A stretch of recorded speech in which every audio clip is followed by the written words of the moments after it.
పేతురు యోహాను ద్వారా సువార్త వినినవారు రోమాలో సువార్త ప్రకటించినప్పుడు అక్కడ సంఘం ఏర్పడిందని మనం తెలుసుకున్నాం. తర్వాత రోమా సంఘంలో యూదులు, మత ప్రవిష్టులు అనగా అన్యులు ఉన్నారని తెలుసుకున్నాం. అపోస్తలుడైన పౌలు రోమా పత్రికను రాశాడని కూడా తెలుసుకున్నాం. అయితే రోమా పత్రికలో రాసిన ప్రకారము అపోస్తలుడైన పౌలు గారు రోమాను దర్శించవలనని, రోమా పట్టణంలో సువార్త ప్రకటించవలనని, రోమా పట్టణంలోని సంఘాన్ని బలపరచవలనని అపేక్ష కలిగి ఉన్నట్టుగాను అనేక మార్లు అక్కడ ఆటంకపరచబడినట్టుగా కూడా లేఖనాల్లో మనం చదువుకున్నాం.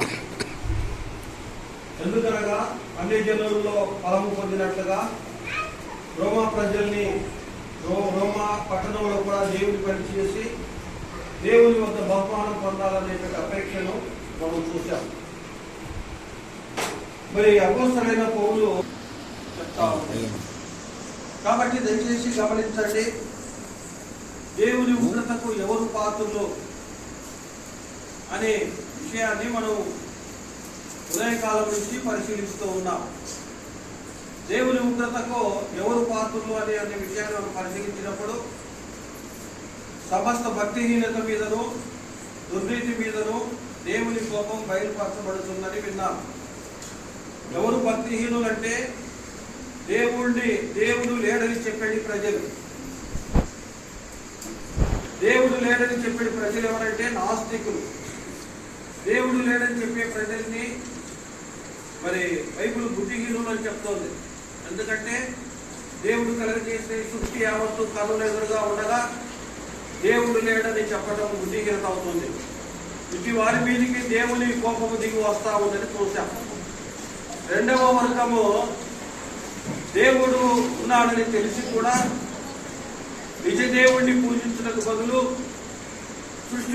సృష్టిలో ఉన్నటువంటి జంతువుల యొక్కయు పక్షుల యొక్కయు వాటి రూపములను ప్రతిమలుగా మార్చి వాటిని పూజించి సేవించడము కూడా భక్తిహీనతే అవుతుంది, అది దుర్నీతి అవుతుంది. అటు వారి మీద కూడా దేవుని కోపము అనగా నరక శిక్ష దిగి వస్తుందని మనం చూస్తూ ఉన్నాం.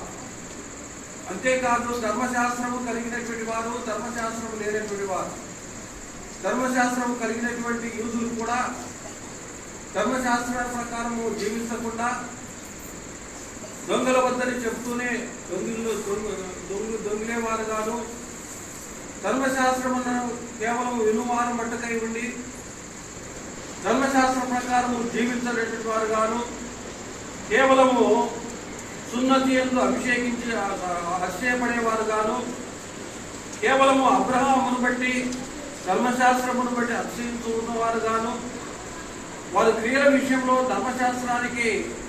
ధర్మశాస్త్రమును అనుసరించిన వారు కాదని మనం చూశాం. ఇక అన్ని జనుల విషయంలోనికి వచ్చేటప్పటికీ మనోధర్మశాస్త్రాన్ని మనం చూశాం. మనోధర్మశాస్త్రం ఎప్పుడు వచ్చింది? మనోధర్మశాస్త్రం అంటే మనస్సాక్షి. మనస్సాక్షి ఎప్పుడు వచ్చింది మానవుడికి? చెప్పగలరా ఎవరైనా? మానవుడిలో మనస్సాక్షి ఎప్పుడు వచ్చింది? పుట్టుకతోనే వచ్చిందా, మధ్యలో వచ్చిందా?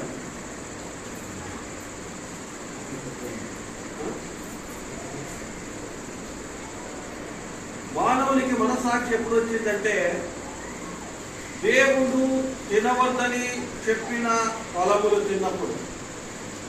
ఇదిగో ఆదాము మంచి చెడులు ఎరుగునట్లు మనలో ఒకని వంటి వాడు ఆయను అన్నప్పుడు ఆ మాటలు మంచిదేదో చెడ్డదేదో తెలిసింది. ఎట్లా తెలిసిందంటే మనస్సాక్షి ద్వారా తెలిసింది. మంచిదేదో చెడ్డదేదో తెలిసిన తర్వాత ఏం చేయాలా? చెడ్డని చేయాలా, మంచి చేయాలా? మంచి చెడు తెలిసిన తర్వాత మంచి పని చేయాలా, చెడ్డ పని చేయాలా? మంచిదే చేయాలి. మరి మంచి పని చేశారా? ఏ మంచి పని అయితే చేయాలో ఆ మంచి పని చేయడం లేదు, ఏ చెడు పని అయితే చేయకూడదో ఆ చెడు పని చేశారు. ఉదాహరణకు నోవహు దినాలు. లోక దినములు వచ్చేటప్పటికి భూలోకము దేవుడి సన్నిధిలో చెడిపోయింది. చూడండి, ఆలోచించండి. మంచి చెడులు తెలిసిన తర్వాత లోకము చెడిపోయింది, బాగుపడలే. మనం కూడా అనుకుంటాం, నేను కొత్తగా ప్రభు నమ్ముకున్నప్పుడు బైబిల్ చదువుతూ ఉన్నాను, ఎవరు బోధకుల సపోర్ట్ నాకు లేదు. ఈ ఆదాము ఎందుకో ఇట్లా చేశాడు, మరి ఆదాము ఈ పండు తినకపోతే ఏమైంది, ఇంత మాత్రం నిగ్రహ శక్తి లేదా నాకు అనుకుంటూ నేను మనసులో అనుకునేవాడిని. అనుకుంటున్నప్పుడు నేను కొత్తగా నమ్ముకున్నాను కనుక, బైబిల్ సరిగా పరిచయం లేదు కనుక, బోధకుల పరిచయం లేదు కనుక, అప్పుడు దేవుడు అనుదిన జీవితంలో నాకు ఒక ప్రశ్న ఎదురైంది. ఆ రోజు, నువ్వైతే తినకుండా ఉండగలవా అనే ప్రశ్న నా మనసుకు ఎదురొచ్చింది. అప్పుడు నిజంగా ఏదైతే నేను చేయాలనుకున్నానో ఆ రోజు ఒక నా జ్ఞాపకం లేదు, కానీ నిజమైన అనుదిన జీవితం ద్వారా ఏం తెలుసుకోగలిగింది. ఆదామే కాదు, మన ఎవరికి కూడా అలాంటి విగ్రహ శక్తి లేనటువంటి వారమే అనే ఒక తాత్పర్యాన్ని దేవుడు చెప్పాడు. కనుక మంచి చెడులు తెలిసిన తర్వాత మానవుడు మంచిని చేయాలనుకుంటాడు, కానీ చేయలేడు. చేయకూడదు అనుకున్న చెడునే చేస్తూ వస్తాడు. సరే, మనసాక్షి ఏం చెప్తుందంటే ఇది తప్పు, ఇది రైట్ అని చెప్తాను. కానీ మనసాక్షిని అనుసరించి కూడా ఏ ఒక్కడు మరి నీతిమంతుడు కాలేకపోయినాడు. మనం చదువుకున్న భాగంలో ఉన్న సంగతులు అవే. మరి మనం 9వ వచనం చూసినప్పుడు ఏముందంటే, యూదులేమి గ్రీసు దేశస్తులేమి. యూదులు అంటే ధర్మశాస్త్రం కలిగిన వారు, గ్రీసు దేశస్తులు అంటే అన్ని జనులైన వారు. వీరిద్దరు కూడా దేవుని ఉగ్రతకు, నరకానికి పాత్రులైపోయినారు. వీరిద్దరు కూడా పాపంలో బంధించబడినారు. ఎవరిద్దరు? అన్యులు కానీ యూదులు కానీ. ఇది ఇక్కడ గుర్తించాల్సిన విషయం. యూదులు పాపంలోనే ఉండిపోయినారు, అన్యులు కూడా పాపంలోనే ఉండిపోయినారు. వాళ్ళ పరిస్థితి గురించి మాట్లాడుతూ చూడండి, 11వ వచనం, నీతిమంతుడు లేడు, ఒక్కడును లేడు, గ్రహించువాడు ఎవడు లేడు, దేవుని వెతుకువాడు ఎవడు లేడు. నీతి అనేది చూడండి, చాలా మంది నీతి అనేది క్రియ వల్ల కలుగుతుంది అనుకుంటారు. ఎట్లా కలుగుతుంది అనుకుంటారు? క్రియల ద్వారా నీతి కలుగుతుంది అనుకుంటారు. అయితే చూడండి, నీతిమంతుడు లేడంటే ప్రసంగి గ్రంథం ఏం చెప్తున్నారంటే, పాపము చేయక మేలు చేయించుండు నరుడు ఒకడైనను లేడని వాక్యం చెప్తాడు. ఏం చేయకూడదు? పాపము చేయకుండా మేలు చేసేటువంటి నరుడు. 7వ అధ్యాయము ప్రసంగి గ్రంథం 7:20 మాట. పాపము చేయక మేలు చేస్తున్నాడు, పాపము చేయని వాడు మేలు చేసేవాడు. ఈ రెండు ఉన్న వ్యక్తి ఒకరు కూడా ఈ భూమి మీద లేరు. యూదులు, ధర్మశాస్త్రం కలిగిన యూదులు లేరు, దేవుడు లేడని చెప్పేవాడు లేరు, లేదంటే దుర్నీతి కలిగినటువంటి వారిలో లేరు. ఏ ఒక్కడు కూడా దేవుని ఎదుట నీతిమంతుడు కాలేదు. నీతికి పాపానికి ఏమిటి సంబంధం అంటే, నీతి మరణం నుంచి రక్షిస్తుంది. రక్షణ కలిగజేసేది ఏంటిది? ఒక వ్యక్తి నరకం నుంచి తప్పించబడాలంటే ఏం కావాలి? నీతి కావాలి. ఏం కావాలి? నీతి కావాలి. నీతి. ఇది సామెతల గ్రంథం 10వ అధ్యాయం 2వ వచనం ఉందనుకుంటున్నా, చూడండి ఒకసారి. సామెతల గ్రంథం 10వ అధ్యాయం 2వ వచనం.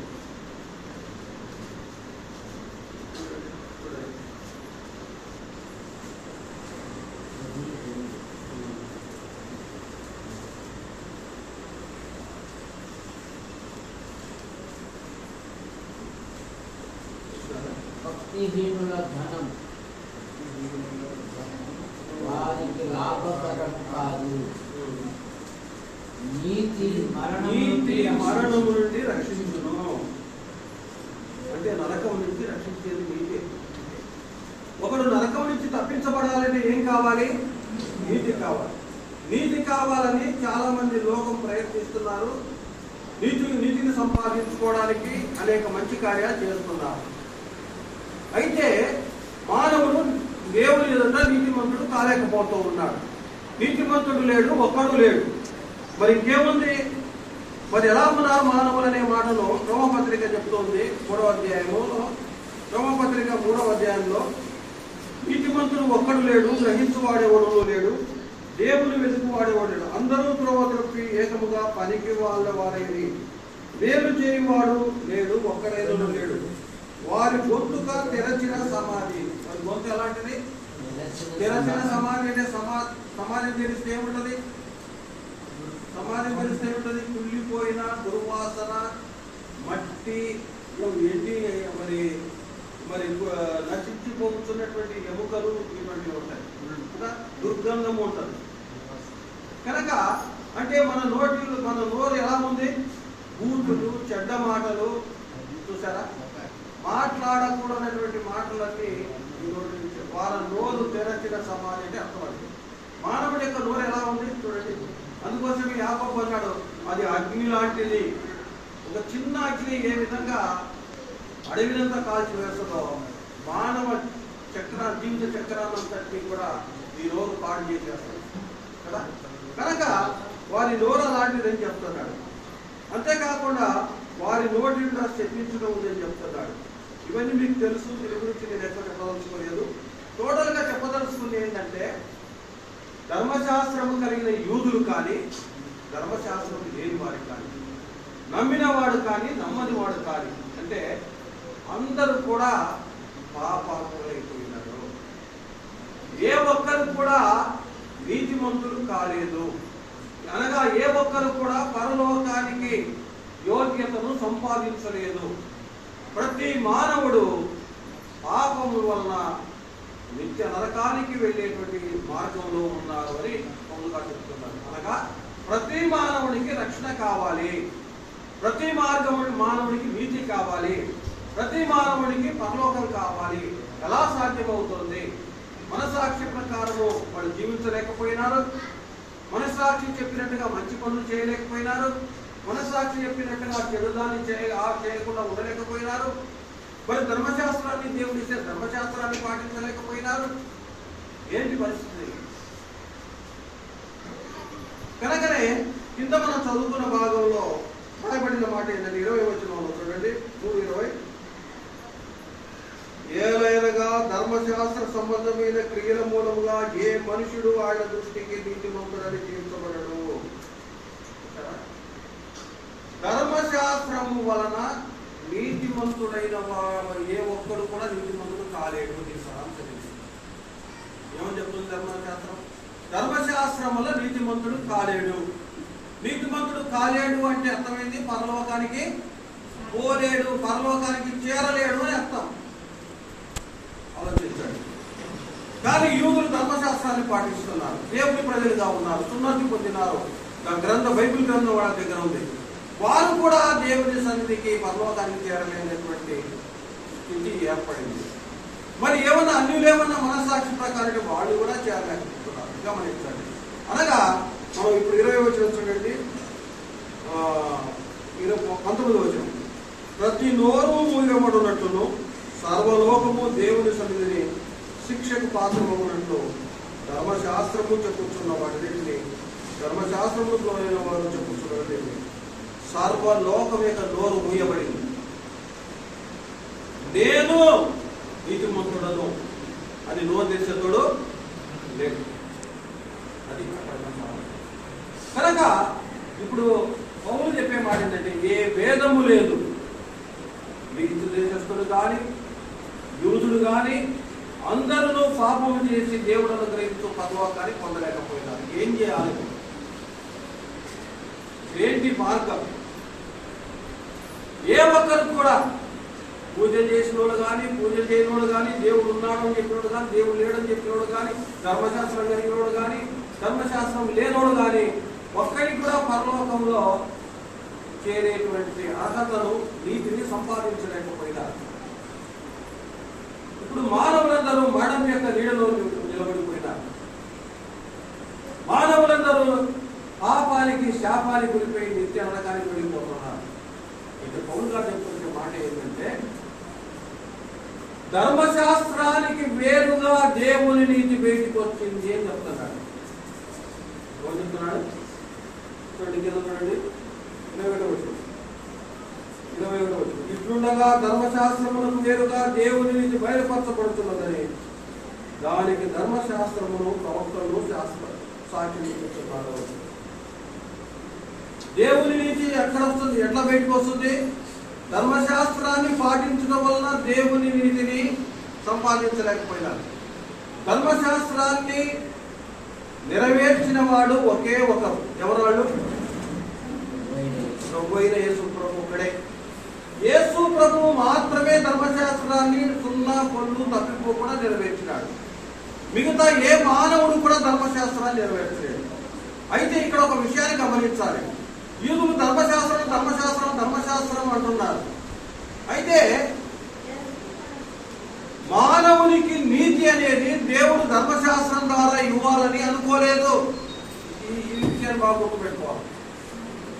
ధర్మశాస్త్రము పాపం అంటే ఏందో, దొంగతనం చేయొద్దని ఇక్కడ అనుకో. దొంగతనం చేస్తే పాపం. ఇక్కడ ఒక వస్తువు ఇక్కడ పెట్టిపోయినావు. ఒక వ్యక్తికి నువ్వు వచ్చేంతవరకు ఈ వస్తువులు ముట్టుకోవద్దురా అంటే ఇప్పుడు వచ్చి ముట్టుకున్నాడు అనుకో, ఏమవుతుంది? పాపం అవుతుంది. మనం చెప్పకపోయితే వాడు ముట్టుకున్నా తప్పు కాదు. కనుక ధర్మశాస్త్రం ఏంటంటే దొంగతనం పాపం, వ్యభిచారం పాపం, మోసం పాపం, అసూయ పాపం, ద్వేషం పాపం అని చెప్తుంది. కనుక ఇది చెప్పింది కనుక మానవ మనుషులందరినీ పాపంలో కట్టిపడేసి. అయితే ధర్మశాస్త్రం ఏమన్నా నీతిమంతులుగా చేసి ఎవరైనా ఒక్కరైనా పరలోకం చేస్తుందంటే ఒక్కరిని కూడా పరలోకం చేస్తున్నారు.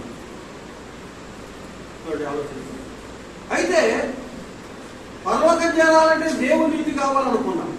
దేవుని నీతి లేదంటే మానవునికి నీతి కావాలి. మానవుడిలో నీతిమంతుడు ఒక్కడు లేడు. మానవుడిని దేవుడు నిర్మించినట్టు చూస్తే మానవుడి శరీర రీతిలో బలహీనుడు. మనం ఇంతకుముందు చెప్పుకున్నట్టుగా ఏ మంచిని చేయాలనుకుంటాడో ఆ మంచిని చేయలేడు. ఏ చెడునైతే చేయకూడదు అనుకుంటాడో ఆ చెడునే చేస్తాడు. ఇంకెప్పటి నుంచి ఈరోజు వాక్యం విన్న ఎవరినో నా నోటి ద్వారా చెడు మాటలు మాట్లాడకూడదు అనుకుంటారు. కానీ ఇంటికి వెళ్ళి తెలియకుండానే మాట వచ్చేసాయి. ఏమన్నా కానీ ఎదురుపోతుంది. మనకు తెలియకుండానే మాటలు వచ్చేస్తాయి. చూసారా? మనకు తెలియకుండానే పొరపాట్లు వచ్చేస్తాయి. మనకు తెలియకుండానే అబద్ధాలు వచ్చేస్తాయి. మనకు తెలియకుండానే మరి ఏదేదో జరిగిపోతుంది. కనుక ఇది మానవుడు దీన్ని అదుపు చేయలేని స్థితి. అనగా మానవునికి చేతనైన పని కాదు. నీతిమంతుడు కూడా మానవునితో తీరే పని కాదు. కనుక దేవుడే ఒక ప్రణాళిక వేశాడు. యూదులు అనుకుంటున్నారు ధర్మశాస్త్రం వల్ల నీతిమంతులు అయితే అనుకుంటున్నారు. అయితే ఇప్పుడు రోమాలో యూదులకు కానీ గ్రీకు దేశస్తులకు కానీ ఏం చెప్తున్నారంటే పౌరులు, మీరు కానీ యూదులు కానీ ఎవరు కూడా దేవుని తింటే మీ సొంతంగా నీతిమంతులు కాలేరు. మేము కానీ ఎవరైనా కానీ సర్వలోకంలో ఉన్న ఎవరైనా కానీ ఏ ప్రజలైనా కానీ నీతిమంతులు కాలేరు. నీతి అనేది పాపం నుంచి లేదా నరకం నుంచి రక్షిస్తుంది. ఈ నీతి కావాలంటే మానవుని వశం కాదు. కాబట్టి దానికి దేవుని నీతి కావాలి. కనుక దేవుని నీతి మానవుడికి కావాలి. మానవుడికి దేవుని నీతి కాబట్టి ఎలా దొరుకుతుంది? ధర్మశాస్త్రము ప్రవక్తలు ఏం చెప్పినారంటే ధర్మశాస్త్రానికి వేరుగా దేవుని నీతి బయటపరచబడుతుంది. ప్రజలు ఏమైనా చూసినా ఇంతవరకు ధర్మశాస్త్రం ద్వారా నీతిమంతులైపోయి మరి దేవుని రాజ్యంలో ఉంటామనుకుంటున్నారు. ఇప్పుడు మన మాటలో చెప్పుకోవాలంటే కదా, ముస్లింల ఉద్దేశం ఏంటిది? ఖురాన్ను పాటించాలి. ఖురాన్ అంటే ధర్మశాస్త్రం. దాన్ని పాటించడం ద్వారా పరలోకంగా అల్లాహ్ చేస్తా ఉంటున్నారు. కానీ బైబిల్ ఏం చెప్తుంది? ధర్మశాస్త్రాన్ని పాటించి నీతిమంతుడు ఒక్కడు కూడా కాలేడని చెప్తాం. అర్థమవుతుందా? కనుక ధర్మశాస్త్రం ద్వారా మానవుడు నీతిమంతుడు అసాధ్యము. మానవుడికి నీతి అయితే అవసరమే. అది మానవుడు సంపాదించుకోలేడు. దేవుడే మానవునికి నీతిని ఉచితంగా ఇవ్వాల్సిందే తప్ప వేరే కారణం లేదు అని చెప్తారు. అది కనుక మీరు ఇప్పుడు గమనించే విషయం ఏంటంటే క్రియల ద్వారా నీతి కలగదు. ఇది సారాంశం. ఏమి ద్వారా నీతి దొరకదు? క్రియల ద్వారా. ధర్మశాస్త్రము చెప్పినట్టుగా దొంగతనం చేయొద్దు, మోసం చేయొద్దు, అబద్ధపడదు ఇవన్నీ పాటించిన కానీ వీటన్నిటిలో ఏ ఒక్క ఆజ్ఞను పాటించకపోయినా ఏమైపోతుంది? ఆజ్ఞలన్నిటినీ పాటించనట్టే. చూసారా? కనుక ధర్మశాస్త్రం అనేది మానవుడికి నీతిని సంపాదించలేదు కనుక దేవుడు వేరొక మార్గాన్ని ఎంచుకున్నాడు. వాస్తవానికి అది బైబిల్ గ్రంథంలోనే ఉంది. ఎందుకంటే ఇప్పుడు మానవులకు నీతిని ఎలా ఇవ్వాలనుకున్నాడంటే క్రియల ద్వారా కాదు. చాలా జాగ్రత్తగా గమనించాలి మీరు.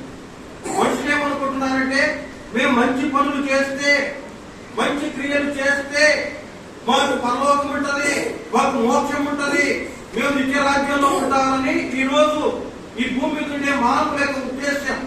కానీ బైబుల్ అలా చెప్పడం లేదు. నీ మంచి పనులు, నీ క్రియలు నీవు దేవుని దృష్టిలో ఉనికి గుడ్డలే. నీ క్రియల ద్వారాను అన్ని యుగముల్లో మానవుడు దేవుని నీతిమంతుడు కాలేనప్పుడు, కాలము సంపూర్ణమైనప్పుడు దేవుడు తన ప్రియకుమారుడైన యేసుక్రీస్తుని ఈ భూమికి పంపినాడు.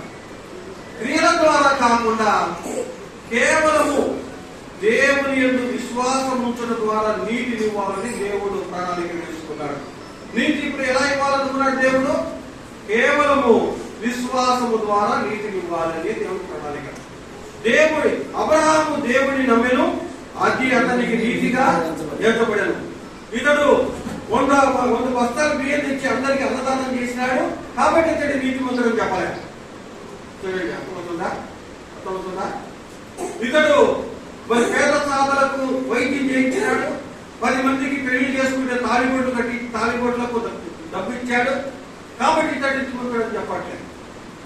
ఎందుకంటే మానవుడు చేసే మంచి పనుల కంటే మానవుడు చేసే పాపాలే అధికంగా ఉంటాయి. కనుక మానవుడు తన మంచి పనుల ద్వారా దేవుని ఎదుట నీతిమంతుడు ఎన్నటికీ కాలేడు. కనుక దేవునికి సంగతి తెలుసు, దేవుని ప్రణాళికలో కూడా ఈ సంగతి ఉంది. యేసు ప్రభువును దేవుడు అనాదిలోనే సంకల్పించినట్టు అర్థమైంది. మానవుడు తను తాను ఉద్ధరించుకోలేడు. మానవుడు తనకు తానుగా పాపం నుంచి బయటికి రాలేడు. ఇదిగో నేను వెళ్ళి భూమి మీదకి వెళ్ళి మానవుని పాపం నుంచి బయటికి తెయ్యాలి. మానవులకు ఏ చిన్న ఆజ్ఞ ఇచ్చినా వీళ్ళు పరలోకం చేరలేరు. కేవలం నన్ను నమ్మండి అనే ఒకే ఒక సూత్రం ద్వారానే వీళ్ళని బయటికి తీయాలని దేవుడు సంకల్పించాడు. కనుక ఇప్పుడు ఏం చేశాడంటే చూడండి, 23వ అధ్యాయం 22వ వచనం. అది యేసుక్రీస్తునందు మూలమైనది, నమ్మువారికి అందరికీ కలుగు దేవుని నీతి అయి ఉన్నది. ఏ భేదము లేదు, అందరూ పాపం చేసి దేవుడు అనుగ్రహించు మహిమను పొందలేకపోతున్నారు. కాబట్టి నమ్మువారు ఆయన కృపచేతనే క్రీస్తు యేసునందరి విమోచనము ద్వారా ఉచితముగా నీతిమంతులని తీర్చబడుతున్నారు. మీరు చాలా జాగ్రత్తగా ఏంటంటే అర్థమైంది విషయం. ఇది మీరు అంశం ఎట్లా నాకు తెలియదు, కానీ చాలా కఠినమైనటువంటి పద్ధతి. చూడండి, గమనించండి, దేవుడు ఇప్పుడు ఏ మనుషుడు కూడా క్రియల ద్వారా నీతిమంతుడు కాలేదు. మనకు ఎఫెసీ పత్రిక చెప్తుంది, ఏమని చెప్తుందంటే ఇది క్రియ వలన కలిగినది కాదు, దేవుని కృపావరమే. 2వ అధ్యాయంలో చూసారా, ఏది క్రియ వలన కలగలేదు? మానవునికి రక్షణ అనేది క్రియ వలన కలగలేదు, దేవుని కృపావరమే. చూడండి, యేసు ప్రభువునందు విశ్వాసం ఉంచడం ద్వారా, యేసు ప్రభువునందు విశ్వాసం ఉంచడం ద్వారానే, అనగా విశ్వాసము ద్వారానే, అనగా నమ్మకం ద్వారానే నీతి. చూడండి ఎట్లా ఉంటుంది, ఎంత విచిత్రంగా ఉంటుంది. క్రియల ద్వారా నీతి లేదు, నమ్ముట ద్వారా నీతి. ఈ క్రియలను గురించి జాగ్రత్తగా పరిశీలించాలి మీరు. ఒక నిమిషం జాగ్రత్తగా వినండి. క్రియలు చేసి ఎవడు నీతిమంతుడు కాలేడు. ఇదొక పాయింట్ గుర్తుపెట్టుకోండి. క్రియలు చేసి ఏ నరుడు కూడా దేవుని యొక్క నీతిమంతుడు కాలేడు. అయితే యేసు ప్రభు నమ్మిన ప్రతి వాడు కూడా సత్క్రియలు చేయాలి. ఇది బైబిల్ బోధించే వాడు. యేసు ప్రభు నమ్మిన ప్రతి వాడు కూడా సత్క్రియ చేయాలి. మరి ఈ సత్క్రియలు ఎందుకు అంటే దేవుని వద్ద బహుమానం కొరకు. మీరు మీ సహోదరుని శరీరమున కావలసిన వాటిని ఇవ్వకుండా సరిగాసుకొని లేదంటే అనేటువంటి సలహాలు ఇస్తే మీలో విశ్వాసం మృతమని ఆకోపడేటట్టు. కనుక మన క్రియలు సత్క్రియలై ఉండాలి. దాని ద్వారా పరలోకం రాదు. కానీ దేవుని పిల్లలుగా దేవుడు మంచి వారి మీదను చెడ్డవారి మీదను ఏ విధంగా వర్షాన్ని కురిపిస్తున్నాడో అదే విధంగా దేవుని బిడ్డలకు తగినట్లుగా మనము సత్కార్యాలు చేయాలి, మంచి పనులు చేయాలి. అవసరతలో ఉన్నవారికి, ఆపదలో ఉన్నవారికి, కష్టంలో ఉన్నవారికి, ముఖ్యంగా సహోదరులైన వారికి, దేవుని ఇంటికి చెందిన వారికి, విశ్వాస గృహములకు చెందిన వారికి సహాయం చేయాలి. మనలో విశ్వాసం ఉందని చెప్పి మనం సమృద్ధిగా కలిగి ఎవరు నువ్వు చలిగాచుకో, లేదంటే ఏదో సలహాలు చెప్తే బైబిల్ చెప్పే మాట ఇది విశ్వాసం అనిపించుకో. చూసారా? కనుక ఎందుకు అనిపించుకోవాలంటే మనలో ఎప్పుడైతే యేసు ప్రభు నమ్ముతామో అప్పుడు మనలో పరిశుద్ధాత్ముడు మన హృదయంలోకి వస్తాడు. పరిశుద్ధాత్మ లక్షణం ఏంటంటే ప్రేమ, దయ, మరి దీర్ఘశాంతము, ఇలాంటి గుణాలన్నీ కూడా మన హృదయంలో ఉద్భవిస్తాయి. దీనిని నూతన స్వభావము అంటారు. కనుక నూతన స్వభావం మనలో ఉందన్న దానికి రుజువు ఏంటంటే మనం ప్రేమ లేని వారమైనప్పటికీ గతంలో మనం పరిశుద్ధాత్మ మనలో ఉండడం ద్వారా ముఖ్యంగా మన సహోదరుల ప్రేమ, జాలి, మరి కరుణ కలిగినటువంటి వారంగా ఉండాల్సి ఉంటుంది. కనుక మన వారి ఎలా సత్క్రియలు చేయాల్సి ఉంటుంది. కాబట్టి ప్రేమైన వాళ్ళ మనం గమనించేది ఏంటంటే క్రియ వలన రక్షణ దొరకదు, కానీ క్రియ వలన బహుమానం కలుగుతుంది. బైబిల్ గ్రంథంలో అనేకులు మరి సత్క్రియలు చేసినటువంటి వారిని మనం చూస్తూ ఉన్నాం. సరే, కనుక ఇప్పుడు పౌలు చేసిన సంగతి ఏంటంటే మనసాక్షి ద్వారా కానీ ధర్మశాస్త్ర క్రియల ద్వారా కానీ ఏ ఒక్కరు కూడా నీతిమంతుడు కాలేడు. కేవలము యేసు ప్రభువును విశ్వాసం ఉంచడం ద్వారానే. ఇప్పుడు కరుణాధారంగానే, క్రియల ఆధారంగా కాదు, కృపను ఆధారం చేసుకొని, దేవుడిని ఆధారం చేసుకొని కృప మీకు కలుగును కాక అన్నాడు. చూసారా? ఆరంభములే కృపయు సమాధానం మీకు కలుగును కాక అన్నాడు. కనుక ధనము ఉన్నా ఏమున్నా ఈ పాపక్షమాపణ దొరకదు. కృప అనేది పాపక్షమాపణకు ఎంతో ఆవశ్యకమైన విషయం. కనుక ఇప్పుడు విశ్వాసం అనేది, ఇప్పుడు నీతి అనేది కృప ద్వారానే, నీతి అనేది విశ్వాసం ద్వారానే మనుషులకు దొరుకుతుంది. దేవుడి నీతి అనేది యేసు ప్రభువు నమ్ముడు ద్వారానే మరి దొరుకుతుంది. అయితే ఇప్పుడు ఏమంటున్నాడంటే గ్రంథకర్త, అయితే ధర్మశాస్త్రం ఏమైనట్టు? మోషే కదా ధర్మశాస్త్రాన్ని రాయించింది. ధర్మశాస్త్రం ఎవరి ద్వారా ఇవ్వబడింది? ధర్మశాస్త్రం ఎవరి ద్వారా ఇవ్వబడింది? మోషే ద్వారా ఇవ్వబడింది. ఎవరికి ఇవ్వబడింది? ఇశ్రాయేలుకి ఇవ్వబడింది. మరి ధర్మశాస్త్రం ఎందుకు ఇచ్చినట్టు? దేవుడు నీతిమంతులు కాలేనప్పుడు ధర్మశాస్త్రాన్ని ఎందుకు ఇచ్చినట్టు దేవుడు? ఆలోచించండి. మనం ఊరికే విశ్వాసం ద్వారా మీకేది ఒక మాట దాటించుకోవచ్చు. ధర్మశాస్త్రానికి వివరణ తీసుకున్న తర్వాతనే వీటికి పోవాల్సి ఉంటుంది. చెప్పండి. ఇప్పుడు విశ్వాసం ద్వారా నీతి కలుగుతుందని పౌలు బోధిస్తూ ఉన్నాడు. విశ్వాసం అంటే నమ్మకం, నమ్మటం ద్వారా నీతి అని చెప్తున్నాడు. మరి ధర్మశాస్త్రం ఎందుకు వచ్చింది?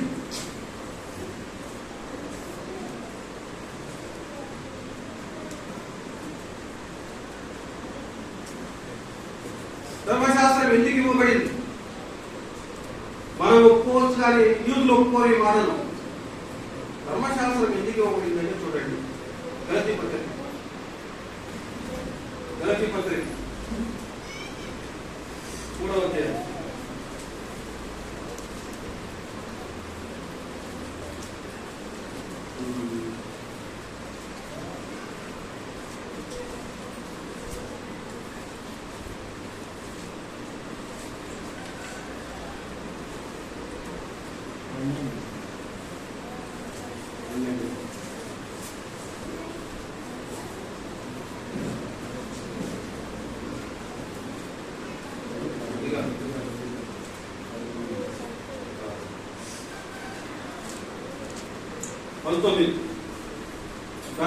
అయితే అలాగైతే ధర్మశాస్త్రం ఎందుకు? ఇక్కడే ఉంది. ధర్మశాస్త్రం ఎందుకు? ఇంకా ఎందుకంటే జవాబు ఎవరికి వాగ్దానము చేయబడినో ఆ సంతానము వచ్చు వరకు అది అతిక్రమములను బట్టి దానికి తర్వాత ఇవ్వబడిను. అది మధ్యవర్తి చేత దేవుడుల ద్వారా ఇవ్వబడిను. సరే, ఇప్పుడు ధర్మశాస్త్రము ఎందుకు ఇవ్వబడిందంటే ధర్మశాస్త్రం వల్ల, ధర్మశాస్త్రము ఎవరికి వాగ్దానం చేయబడిందో ఆ సంతానము వచ్చు వరకు,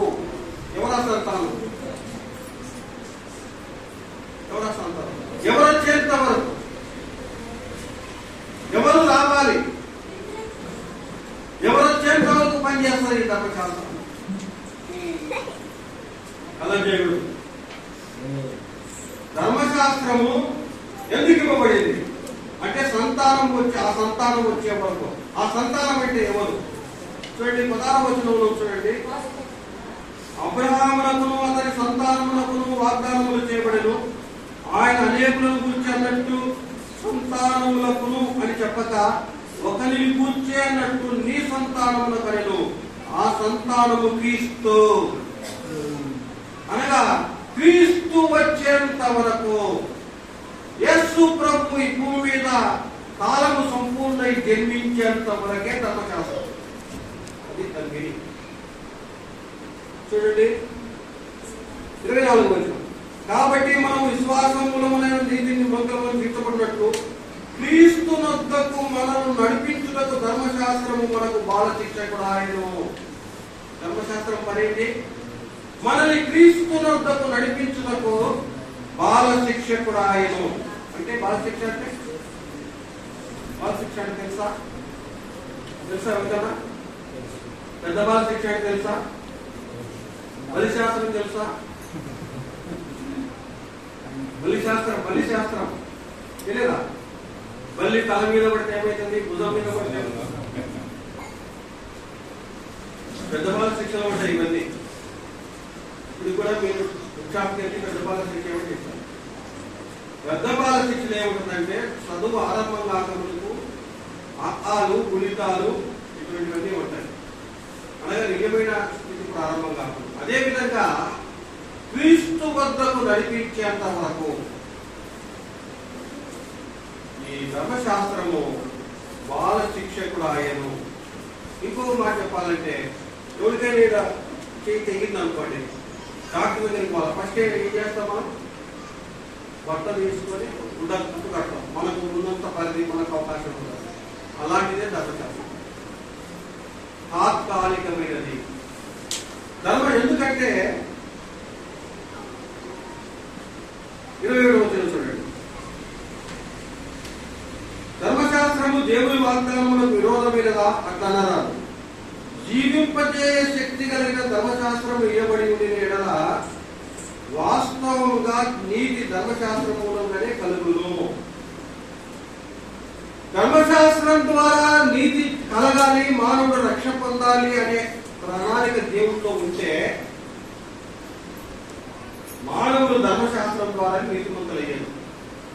నీతిని కలగజేయడంలో దేవుని ఉద్దేశము ధర్మశాస్త్రం కాదు.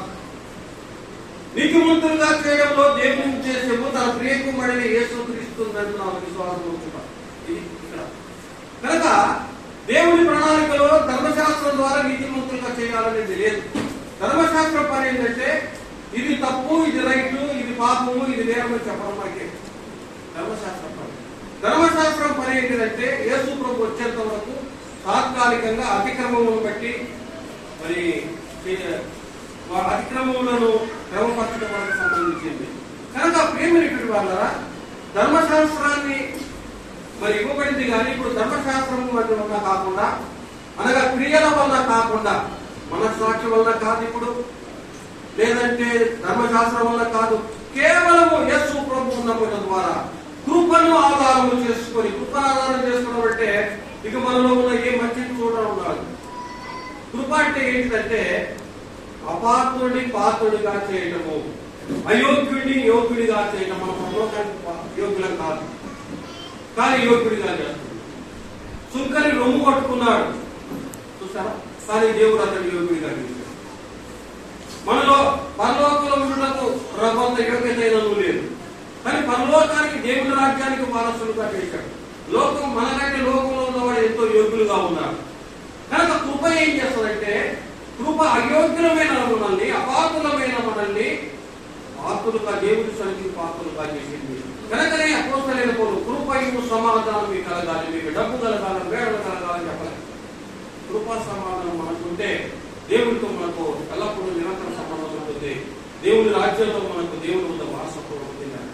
కాబట్టి ఇప్పుడు ఏం జరిగిందంటే క్రియ వలన కాదు, అందరూ పాపం చేసినారు. ధర్మశాస్త్రంలోడు కానీ, ధర్మశాస్త్రం లేనివాడు కానీ, దేవుడు ఎరిగినోడు కానీ, ఎరగనోడు కానీ. మన 2 అధ్యాయంలో సారాంశం ఇదే. నీతిమంతుడు లేడు, ఒక్కడు లేడు.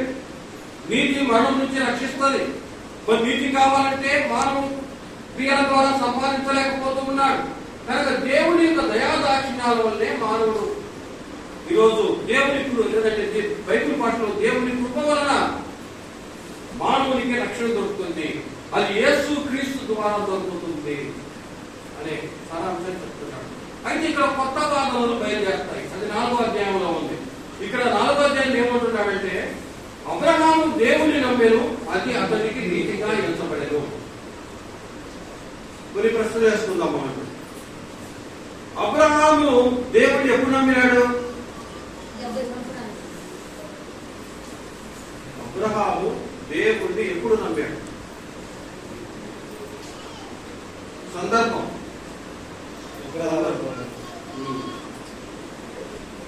12వ అధ్యాయంలో ఆదికాండంలో దేవుడు పిలువగానే ఆ మాట విశ్వాసం నుంచి బయలుదేరించాడు. నమ్మి వచ్చాడా, నమ్మకం వచ్చాడు? ఎక్కడికి వెళుతున్నో ఎనగతే. మరి సున్నతి ఎప్పుడు వచ్చింది? మీకు చెప్తే అర్థమైంది. తర్వాత ధర్మశాస్త్రం ఎప్పుడు వచ్చింది? మన దృష్టిలో ఉంటే క్లియర్ గా వచ్చేస్తుంది కదా. కానీ నీతిమంతుడు ఎప్పుడైనాడు? సున్నతప్పుడా, ధర్మశాస్త్రం అప్పుడా, పిలువబడి నమ్మినప్పుడా? ఇది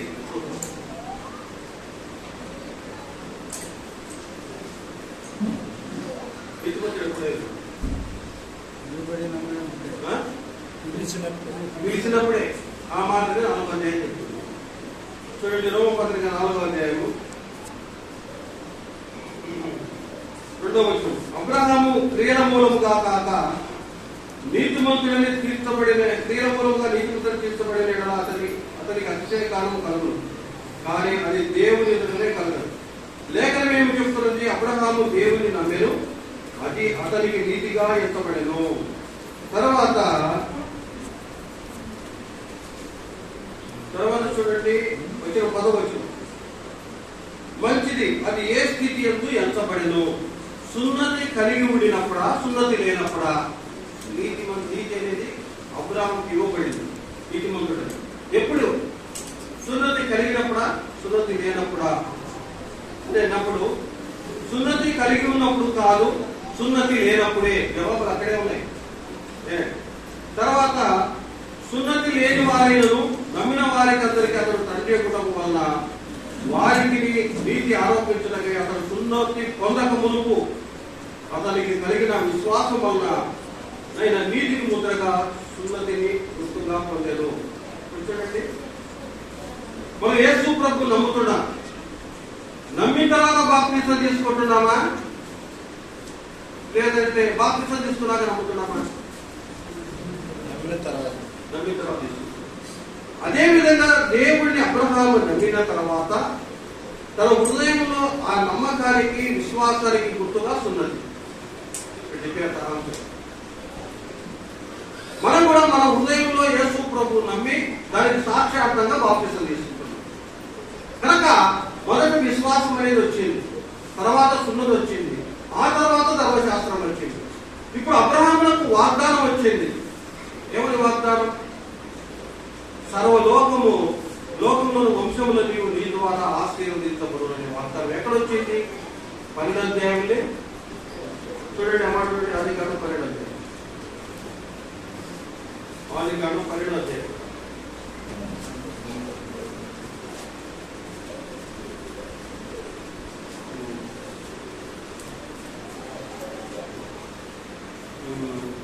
మూడవ వచనం. నిన్ను ఆశీర్వదించు వారిని ఆశీర్వదించను, నిన్ను దూషించు వారిని శపించను. భూమి యొక్క సమస్త వంశములు నీ యందు ఆశీర్వదించబడునని అబ్రహాముతో యెహోవా అతనితో చెప్పిన ప్రకారము భూలోక వంశములని నీ ద్వారా ఆశీర్వదించబడు. ఇది వాగ్దానం. ఇది యాకోబు కూడా చెప్పినాడు ఈ మాటలు 28వ అధ్యాయంలో.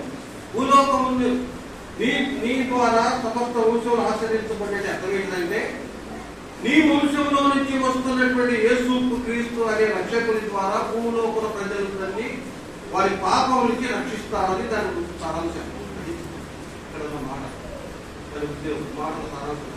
కనుక ఎప్పుడు ఇచ్చినాడు ఈ వాగ్దానం?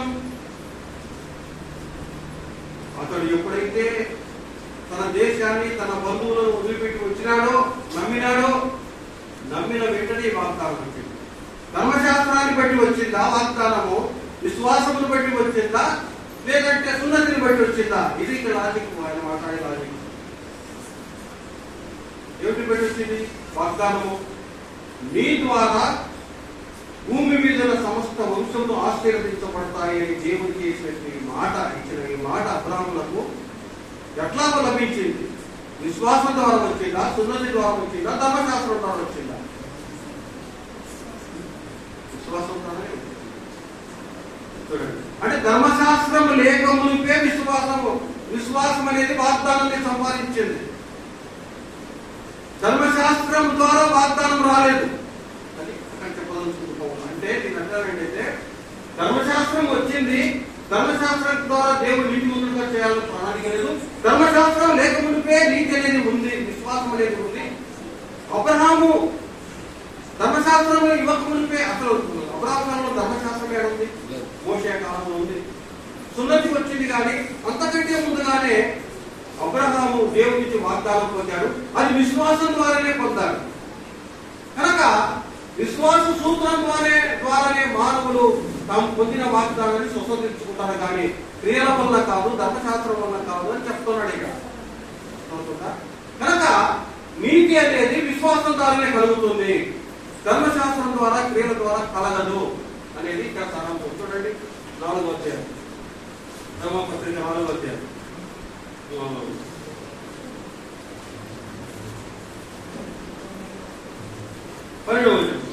మరియు సున్నతి గల వారికి తండ్రి ఆయన సున్నతి మాత్రం పొందినవాడు కాక, మన తండ్రి అయిన అబ్రహాము సున్నతి పొందకమునకు అతనికి కలిగిన విశ్వాసం యొక్క అడుగుదారులను బట్టి నడుచుకున్న వారికి తండ్రి అతడు ఆ గురుతులు పొందెను. ఇప్పుడు అబ్రహాము యూదులకు మాత్రము ఇశ్రాయేలు ఏమంటుందంటే అబ్రహాము తండ్రి అంటున్నాడు. కానీ ఇప్పుడు మనము అబ్రహాము మనకు తండ్రి అంటున్నాం. అబ్రహాముకు మేము వారసులమని వాళ్ళు అంటున్నారు, అబ్రహాముకు మేము వారసులము అంటున్నాం. అర్థమవుతుందా ఈ మాట మీకు? అబ్రహాముకు ఇశ్రాయేలు వారసులా, మనం వారసులమా? అబ్రహాములకు ఇశ్రాయేలు శరీర సంబంధంగా వారసులు. నేనున్నాడనుకోండి, నా కొడుకు, నా మనవలు నా శరీర సంబంధమైన వారసులు, అంతేనా? కానీ ఆత్మీయ వారసులు ఎవరంటే మనమే, అబ్రహాములకు. విశ్వాసపు వారసులు ఎవరంటే మనమే. అబ్రహాము ఏ విధంగా విశ్వాసం ద్వారా నీతిని పొందినాడో, అదే విధంగా మనం కూడా యేసు ప్రభు నమ్మడం ద్వారా నీతిని పొంది పాపం నుంచి రక్షించబడుతున్నాం. అబ్రహాము యొక్క అడుగుదారుల్లో మనం నడుస్తూ ఉన్నాం. ఇది పౌలు గారు చెప్పే మాట. కనుక ధర్మశాస్త్రం ద్వారా వాగ్దానం రాలేదు, ధర్మశాస్త్ర క్రియల వలన మానవుడు నీతిమంతుడు కాలేదు. ధర్మశాస్త్రము కేవలం క్రీస్తు వచ్చేంత వరకే. ధర్మశాస్త్రానికి జీవింపజే శక్తిని దేవుడు ఇవ్వలేదు, అది బాలశిక్షకుడుగా ఉండడానికి ఇవ్వబడింది. కేవలము క్రియల వల్ల కాకుండా యేసు ప్రభునందు విశ్వాసం ఉంచడం ద్వారా నీతి కలుగుతుంది. ఇది ఈ రోజే కాదు, ఆ రోజు కూడా అబ్రహాము దేవుడిని నమ్మారు. దేవుని నమ్మడం వల్ల అది అతనికి నీతిగా ఎంచబడేను. ఆ నీతిని బట్టి దేవుడు అతని ద్వారా భూలోక వంశంలోనే ఆశ్రయ పొందిన వాగ్దానం పొందిను. ఇప్పుడు మనం పొందింది కూడా ఆ వాగ్దానమే. సర్వలోకములు అంటే మనలో ఉన్నటువంటి మనమే ప్రపంచంలో అన్ని జాతుల వారు యేసు ప్రభువును నమ్మి ఆత్మరక్షణ పొంది విజయాన్ని పొందుతున్నాం. కనుక ఈ విషయాన్ని పౌలులోకి ఒక్కడిస్తున్నాడు. కనుక ప్రియమైనటువంటి వాళ్ళ ఇక్కడ పౌలు గారు చెప్పిన టోటల్ గా సారాంశం ఏంటంటే, క్రియల వలన మానవునికి పరలోకము దొరకదు, ఏ ఒక్కడు దేవుడి ఎదుట నీతి ఒక్కడు కాదు. ధర్మశాస్త్రం ద్వారా నీతిని ఇవ్వాలని దేవుడు ప్రణాళిక చేయలేదు. తన ప్రియకుమారుడైన యేసు క్రీస్తునందు ఉచితంగా విశ్వాసం ఉంచడం ద్వారా ఉచితంగా నీతిని ఇవ్వాలని దేవుడు సంకల్పించినాడు. అయితే ధర్మశాస్త్రము దీనికి ఆటంకము కాదు. ధర్మశాస్త్రము క్రీస్తు వచ్చేంత వరకు మాత్రమే బాల శిక్షకుడుగా మాత్రం ఇవ్వబడింది. అంతేకాని ధర్మశాస్త్రం ద్వారా నీతి కలగాలని ధర్మశాస్త్రం ఇక్కడ రాయబడలేదు. కనుక అబ్రహాము విశ్వాసం ద్వారానే, అనగా ధర్మశాస్త్రం లేకమునుపు లేదంటే మరి సున్నతి పొందకమునిపే నీతిమంతుడయ్యాడు. అదేవిధంగా మనం ఎలా నీతిమంతుడయ్యాడంటే విశ్వాసం వల్ల నీతిమంతుడయ్యాడు. కనుక మనం కూడా అబ్రహాము యొక్క నిజమైన వారసులం, విశ్వాసములకు వారసులం, విశ్వాసం ద్వారా వారసులం. ఈ మాట యొక్క గలితీ పత్రిక చక్కగా చూడండి, 3వ అధ్యాయం. గలితీ పత్రిక 3వ అధ్యాయం.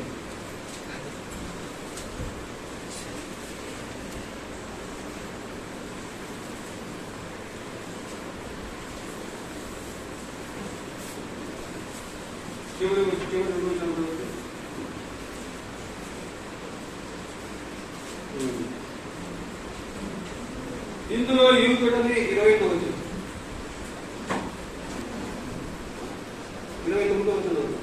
మీరు క్రీస్తు సంబంధులైతే ఆ పక్షమందు అబ్రహాము యొక్క సంతానమై ఉండి వాగ్దానములకు వారసులై ఉన్నారు. కనుక ప్రియమైనటువంటి సహోదరులారా, మనము అబ్రహాములకు వారసులము. ఎలా వారసులమైనామంటే విశ్వాసమును ద్వారా వారసులమైపోయినాము. క్రియ వలన అనగా మనసాక్షి ద్వారా కానీ ధర్మశాస్త్రం ద్వారా కానీ మరి ఏ విధంగా కూడా మానవుడు దేవుని యొక్క నీతిమంతుడు కాలేడు. ధర్మశాస్త్రము మానవుడు నీతిమంతుడిగా చేయదు.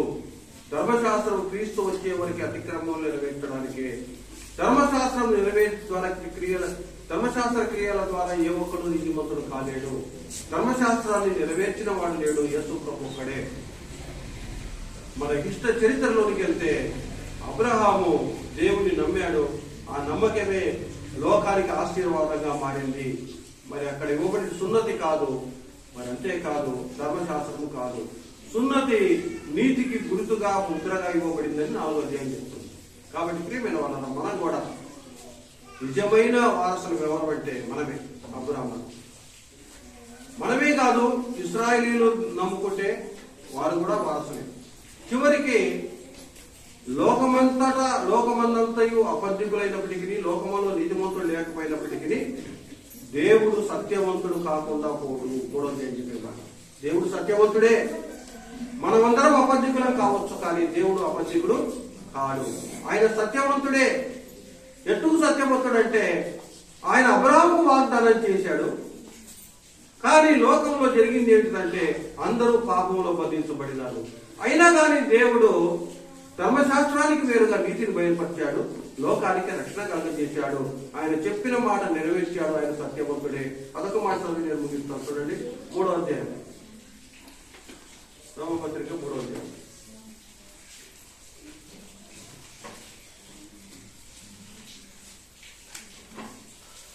రోమిలకు రాసిన పత్రిక 3వ అధ్యాయం 4వ వచనం. 4వ వచనం 2-3 లేదు. ప్రతి మనుషుడు అబద్ధికుడును గాని దేవుడు సత్యవంతుడు కాక తీరడు. దేవుడు సత్యవంతుడే. ఆయన వాగ్దానములు చెప్పిన వాడే, వాగ్దానము నెరవేర్చేవాడు. వాగ్దానములు చెప్పి మరి నెరవేర్చేవాడు ఆయనే.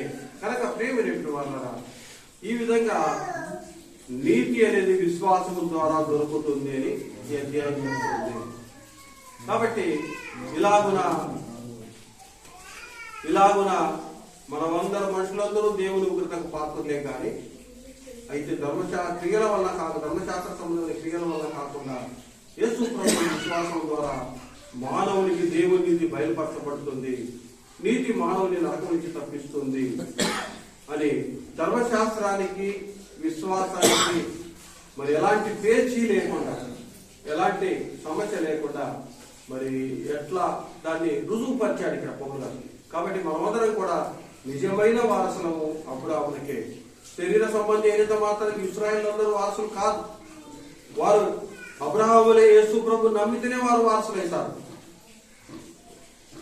అంతేగాని వారి వంశ ప్రకారమైనంత మాత్రాన వారి శరీరంలో వారసులు కావచ్చు, కానీ ఆత్మీయమైన వారసులు కాదు. నిజమైన ఆత్మీయమైన విశ్వాస సంబంధమైన వారసులు మనమే. కనుక మనమే అబ్రాహామునకు వారసులు, వాళ్ళు అన్యులు కావచ్చు, ఇశ్రాయేలు కావచ్చు. 3వ అధ్యాయం ఎవరు ఏమంటారంటే అబ్రాహాము దేవుడు యూదులకే దేవుడా, అన్యులకు దేవుడు కాదా? అందరికీ దేవుడే.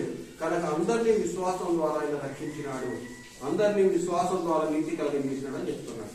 కనుక మనం అందరినీ కూడా ఎవరైతే ఆయన విశ్వాసం ఉంచుతారో, యూదులు కావచ్చు, అన్యులు కావచ్చు, అబ్రహాము యొక్క వారసులుగా ఎంచబడుతున్నామని ఈ యొక్క 3, 4 అధ్యాయాలు మనం తెలియజేస్తున్నాయి. కనుక మనం మన జీవితాల్లో కృపచేత ఉచితముగా దేవుని యొక్క రక్షణను మనం పొందినాము, దేవుని యొక్క నీతిని మనం పొందినామని ఈ యొక్క లేఖనాలు మనకు బోధిస్తూ ఉన్నాయి.